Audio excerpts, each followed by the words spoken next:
रागावर होमिओपॅथीमध्ये चांगले औषधी आहेत. मला राग का येतो? राग आला तर कंट्रोल नाही होत. सारखी चिडचिड चालू राहते. तर राग बऱ्याच लोकांना येतो आहे. थोडे जरी मनाविरुद्ध झाले की लगेच राग. राग हा माणसाचा शत्रू आहे. बऱ्याच वेळा माणूस रागाच्या भरात काहीही बोलतो. त्याला काहीच कळत नसते की मी काय बोलतोय किंवा काय करतोय.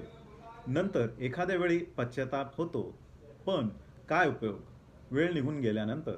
रागामुळे विचार करण्याची व समजून घेण्याची शक्ती कमी होते. सतत नेहमी येणाऱ्या रागामुळे नातेसंबंध खराब होतात.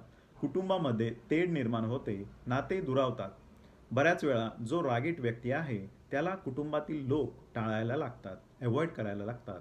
त्यामुळे मोठा कम्युनिकेशन गॅप, संवाद होत नाही.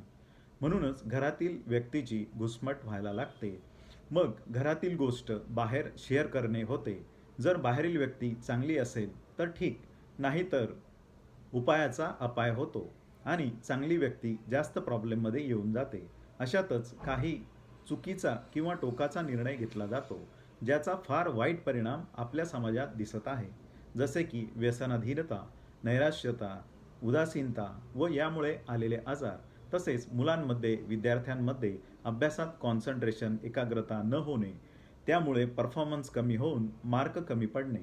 स्त्रियांवरील परिणाम, पिंपल्स, मासिक पाळी अनियमित होणे, त्यामुळे हार्मोनल इम्बॅलन्स होणे, गर्भाशयात गाठी होणे, वजन वाढणे, वंध्यत्व, पुरुषांमध्ये इम्पोटन्सी, वंध्यत्व, डिप्रेशन, नकारात्मक विचार.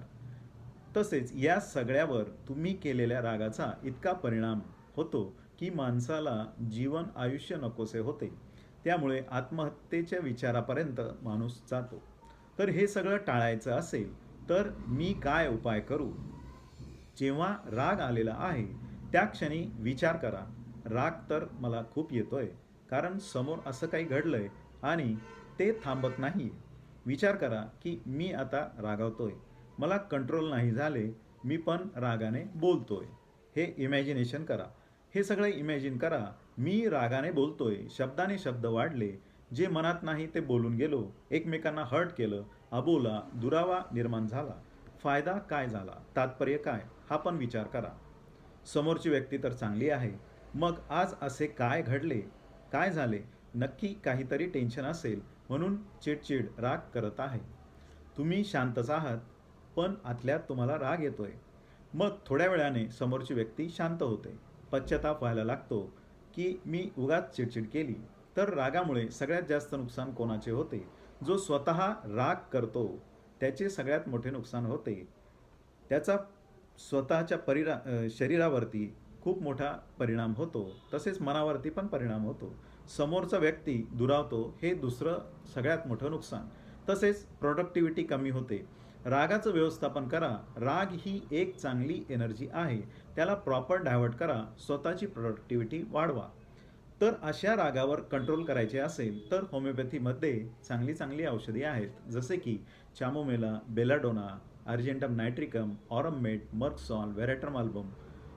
ऑनलाईन कन्सल्टेशनसाठी मला कॉल करू शकता. माझा नंबर डिस्क्रिप्शनमध्ये दिलेला आहे. व्हिडिओ आवडला तर लाईक, शेअर, सबस्क्राईब करा. तसेच कमेंट नक्की करा.